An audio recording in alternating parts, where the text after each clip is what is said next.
Hi guys, it's Kamil here, and this is the first Booker Shortlist review. I'm still reading Doug's Newbery report,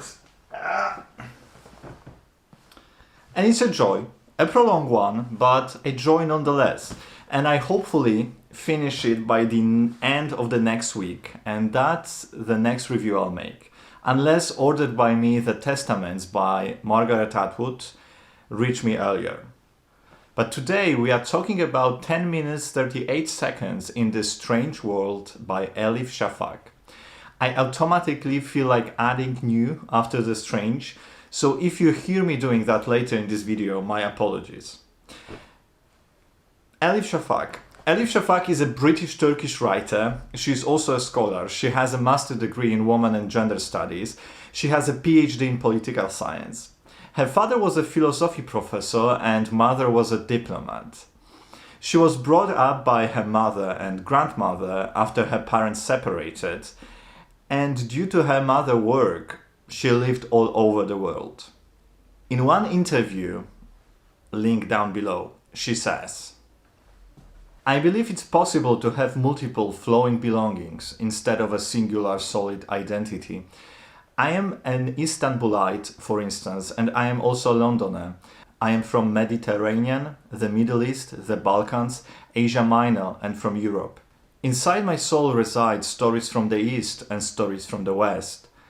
And I don't know exactly where the boundary lies. I feel attached to cultures, cities, people, always plural.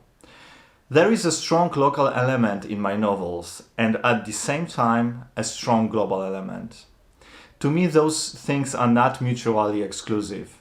They can coexist. I always find it fascinating researching the writer, to learn more, to equip myself with a better key for interpreting the books she has written. Shafak wasn't from traditional patriarchal family, as we automatically tend to think, imagining Turkish upbringing. She was brought up by two strong female characters, and that allowed her to live outside of patriarchal rules of Turkish society. Also, Turkey is a country where secularism is the ideology of the state, and that is what makes it so different from other Muslim countries, and also is the element of a lot of social conflicts over there. Shafak, what I always tend to appreciate in public figures, uses her platform to fight for women's rights, but also for general human rights. In The Bastard of Istanbul, she writes about Armenian genocide. It's also briefly mentioned here in this novel, actually. You know, in our free world, where freedom of speech is a right we barely notice, we might not be aware that for a Turkish person, even the one living in London, that privilege comes with a threat of being persecuted, and Shafak heard the charges of insulting Turkishness for writing about Armenian genocide. The charges were dropped eventually at the prosecutor's request, I believe, but nonetheless. She is also a public speaker and overall pretty impressive human being. I'll link her TED Talks down in the box below. She did 2 of those. I was a bit surprised seeing 10 minutes 38 seconds in this strange world on the Booker long list, as I thought that she mainly writes in Turkish. Obviously, I researched it. So this book was published in Turkish in 2018 and looks like this year only was published in English. Vicky says that it's her 9th English novel, but each one of those has Turkish title and is almost always published earlier in Turkish. So most probably she writes them in Turkish and then in English, which is even more impressive. Okay, now on to 10 minutes 38 seconds in this strange world. Today when I did a Kundalini meditation in the morning, I made a vow that this throat will only produce words of kindness today, so it won't be easy to talk about this book. I'm just teasing you. There are a lot of great things in this novel, and we will start there. So, the novel is constructed around the idea of continuing brain activity after the death. Scientific studies show that the brain is active even up to, make a guess. Yes, you clever beast. Exactly 10 minutes, 38 seconds after the death. From the first sentence of the novel, we know that Layla, the main character, charismatic Istanbulian prostitute, is dead, and her body is dumped into the garbage bin. This is when she starts to tell the story of her life, the story of Turkish society, but always told by those that are outcasted to live in the shadows of that society. The second idea that played important role was the idea associated with the actual place, a graveyard on the outskirts of Istanbul, the one with no names on the graves, just the numbers, the graveyard of companionless. This is the place where sex workers are buried. There's also quite a big chunk shared by the representatives of LGBTQ community. Dead babies found on the streets are also buried there, and recently the refugees. You know, what Elif Shafak did, she took one of those numbers and gave it a name, an individuality, a story, kind of reversing the process. This place of companionless is constructed also with the idea of a water family, which in opposite to your blood family is the one that you yourself built during your life, the family that consists of those few closest friends. Layla has 5 of them. Just like her, those are the ones that are outcasted to the margins of life. You know, interestingly so, because of those characters, Elif Shafak created a story that even though has a lot of grimness in it, it is still an affirmation of life, an affirmation of friendship that makes life beautiful in the most grim of circumstances.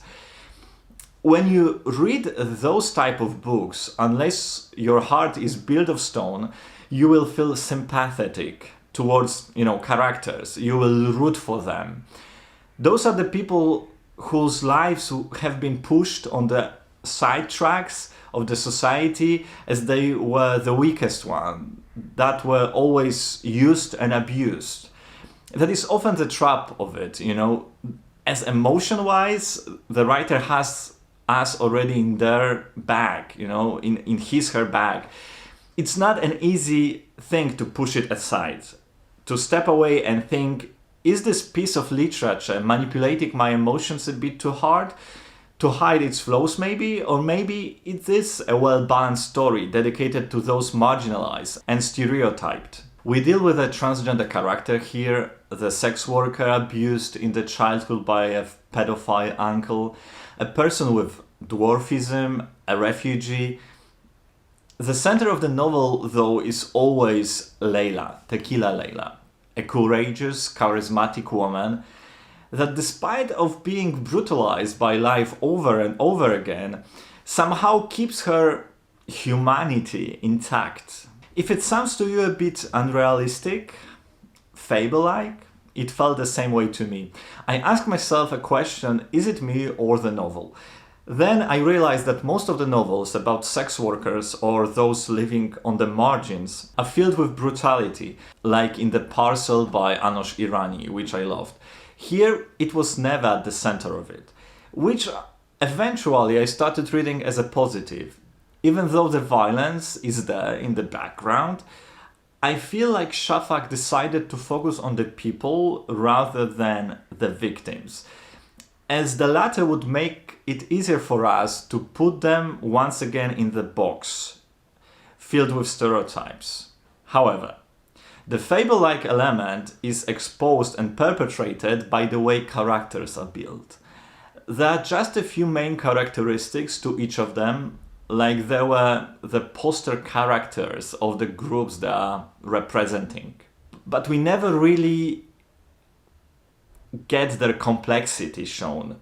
Even when it comes to Layla, they feel very one-dimensional. It's hard to get a sense, a grip of any of those characters. It might be done on purpose. I have never read anything else by Shafak, so I cannot tell if it's only here or her other works suffer from the same problem. But it's not something you see often in literary works, for the lack of better term. And that brings me to the second element. I've noticed quite a few times when this book is being discussed, it's being accused as preachy. I didn't feel this way, being honest. I believe if you write about people that are marginalized, and if you as a writer are sympathetic to them, it's very easy to tag you as preachy. Also, I mean, what does it mean really? If you write about any social issue and you have an opinion about it that you share with your audience, you'll be called preachy. So I don't really mind that, and I'm dismissing that point. There's another element though that I felt was even a bigger problem than preachiness. By choosing that specific cast of characters, the marginalized ones, to whom Shafak gave a voice, to tell their story, to give them the name, to show those people are humans, not tokens. This is all done to bring down the stereotypes associated with them, which is great, and obviously this is something I applaud. However, when you do that while in the same time you use stereotypes to tell their story, that just diminishes your early attempts. The patriarchal figure in provincial town abusing sexually a little girl, using the same set of arguments every stereotypical sexual predator probably uses in given circumstances, felt like a contradiction of overall aim. The same problem reoccurs when Layla at 16 flees to Istanbul. The sequence of the events just after her arrival is so very typical, and that was very disappointing. Then the book picks up a bit at the end of it due to larger-than-life, quite pastiche and amusing rescue scene. However, overall, I felt like this is the book that was created with very noble and beautiful intentions by a very brave woman whose works, once again, by the way, are investigated by Turkish authorities, and this time due to the scenes with child abuse in her works.